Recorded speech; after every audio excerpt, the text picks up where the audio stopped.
සතුටටපත් වෙන්නේ මොකක්ක තිබ්බලේ තිබිච්ච හිතක්ද? දුකක් තිබුණ එකක් නෙමෙයිද පින්වතුනි? එහෙනම් ඔය කියන අස්වැසීමටපත් වෙන්නේ පින්වතුනි පීඩාවෙන් තිබිච්ච එකක් නෙමෙයිද? එහෙනම් පින්වතුනි අංක 1ට අන්න ඒක තේරුම් ගන්න ඕනේ නේද? මොලයක් බුද්ධියක් තියනවා නම්. ඇයි ඔබ හිතන්නේ නැත්තේ මේ හිත පීඩාවටපත් උනේ ඇයි?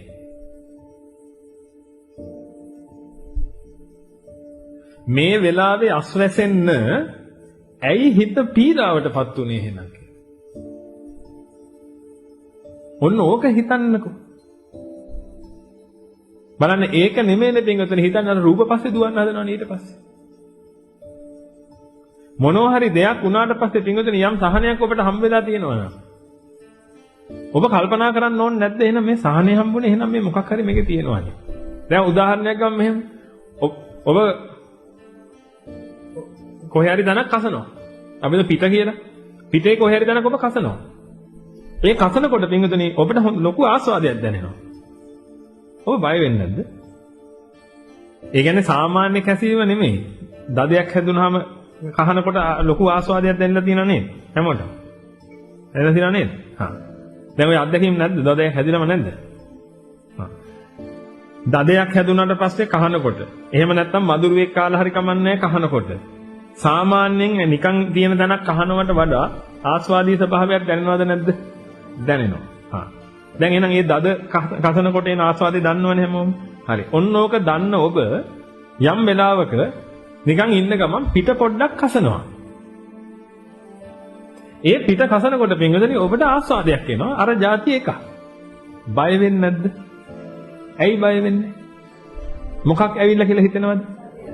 ඊට පස්සේ ඔබ මොකද කරන්නේ? කාව හරි කුලියට අරගෙන පුතේ උඹ මේ පැත්තෙන් කහන් උඹ මේ පැත්තෙන් කහන් කියලා දෙන්නෙක් කුලියට ගන්නවද? එහෙම නැත්නම් දොස්තර කෙනෙක් හම්බෙන්න යනවද? ඉතින් ඒකට මොලයක් තියෙන මිනිසුන්ට මොකද්ද ඔය උනේ? මේ ලෝකයා ඔබට වැරදි දෘෂ්ටි දීලා පින්වතුනි ඔබ කපු මහත්තයා ගාවට එක්කන් ගියා. ඒකයි වැඩේ මේ ලණුව ගිල් එක අනිත් එකාට දෙනවා ලණුව අනිවාර්යෙන්. මොකද උන් හිතාගෙන ඉන්නේ ඒක තමයි එකම ගැලවෙන්න තියෙන මග කියලා. ඒකයි මේ පෙන්වන්නේ මහා අපරාධයක් ඔය කරගෙන තියෙන්නේ. අරක්කු නැහැ නිදහස් වෙන්න. ආයි ගමු මේ උදාහරණ. ආයි කියන්නේ නිකන් ආසාව දෙන්න විදිහක් නැහැ. දදේ කසන කොටයි ආසාව දෙන්නේ. හවුද නැද්ද? එහෙනම් දදයක් හැදිලා කියලා දැනගන්න ඕනේ නේද? එතකොට බය හිතෙන්නේ නැද්ද? ඔන්න ඕක ඇප්ලයි කරන්න බෙඟද. ඔබට ලස්සනයි කියලා හැඟෙනවා. ඒ කියන්නේ ලයාස් ඇසිලා යනවා. සද්දයක් එනකොට ලස්සනයි කියලා හැඟෙනවා. රූපයක් එනකොට ලස්සනයි කියලා හැඟෙනවා. රසක් එනකොට ඒක හරි ෂෝක් රස හේවත් ලස්සන රසක් කියලා හැඟෙනවා. මෙන්න මේ හැඟීම එනකොට පින්වතුනි ඔබට බය හිතෙන්න ඕනේ නැද්ද? මොකද මේ ආස්වාදයක් එන්න නම් මොකක් තියෙන්න ඕනේද? තෙලිල්ලක් තියෙන්න ඕනේ. එහෙනම් ඔබ දැනගන්න ඕනේ නැද්ද දදයක් තියෙනවා කියලා? එහෙනම් දදයක් තියෙනවා කියලා දැනගත්ත ගමන් ඊළඟට ඔබ මොකද කළේ පින්වතුනි? දිගටම කැසුවද කසන එක නතර කළාද? හොඳටම විශ්වාසද? කසන එක නතර කළේ ඇයි? තව කසන්න මක් වෙන නිසාද? මේක තුවාල වෙනවා. ඊළඟට තව පැතිරෙනවා. අර ඉස්ම ගෑවෙන්න වටේම මක් වෙනවද? පැතිරෙනවා. එහෙනම් කසන එක නතර කරලා ඉවරලා මොකද්ද ඊට පස්සේ ඔබ කළේ? මොකද්ද ඔබ කළේ?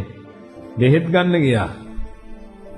ඊට පස්සේ දොස්තර මහත්තයාගෙන් බෙහෙත් ටික අහගෙන දොස්තර මහත්තයා කියපු විදිහටම හරියටම ඒව ආලේප කරගෙන දදේ සනීප කරගත්තද නැද්ද? ඊට පස්සේ ආයි කසන්න උවමනාවක් ආවද?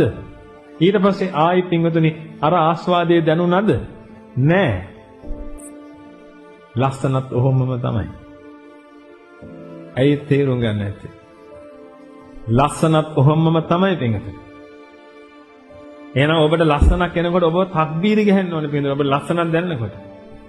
ඔබට මිහිරි රසයක් දැනනකොට පින්වතුනි මිහිරි කියලා රසයක් එක ෂෝක් රසයක් කියලා අර වෙන් වෙලා දැනෙන හැඟීම එනකොට පින්වතුනි ඔබ තක්බීරි ගහන්න ඕනේ. මොකද හේතුව ඔබට ආස්වාදයක් ජනිත වෙලා. ඒ කියන්නේ ඔබට දඩයක් තියෙනවා. මේ දන්නේම නැතුව නිකන් මේ පිට කහ කහ ඒට මෙන්න කහ කහ ඉන්නකොට එකපාරට ආස්වාදයක් ආවා. ඒ කියන්නේ මොකද්ද? මේ එක තැනක මේ තියෙනවා මේක. මේ රූප දැක ඉන්නකොට එකපාරට මොකක් හිතුණාද? ලස්සනයි කියලා හිතුණා. මේ අර එකක්වත් ලස්සනයි කියලා හිතුණා. මේක වැය ගියාම එකපාරට ලස්සනයි කියලා හිතුණා. දැන් මොකද වෙන්නේ? දැන් බය වෙන්න ඕනේ නැති පිටේ කොහෙවත් ආස්වාදයක් ආවේ නැහැ. එක තැනකින් අත යනකොට මක් වුණාද? ආස්වාදයක් ආවා. අන්න ඒ වෙලාවේ ඔබ බය වුණා. මොකද එහෙම ආස්වාදයක් එන්න බෑ කියලා ඔබ දන්නවා. එහෙම ආස්වාදයක් එනවා නම් මේ මුළු පිටේම එන්න ඕනේ නැද්ද ඒක? එහෙනම් ඔබ දකින හැම රූපයක්ම ආස්වාදී විදිහට දැනෙන්න ඕනේ නැද්ද? නමුත් එහෙම දැනෙන්නේ නැහැ. මේ යනකොට ඔන්න එකක් ආස්වාදයක් විදිහට දැනෙන එක පාට. එහෙනම් දැන් බය වෙන්න ඕනේ නැද්ද පින්වත? ඇයි බය වෙන්න ඕනේ? ලය ආස්වාසුණා. ඒකයි කියන්නේ පින්වතනි මේ ආස්වාදයට ආර්යයා බයයි.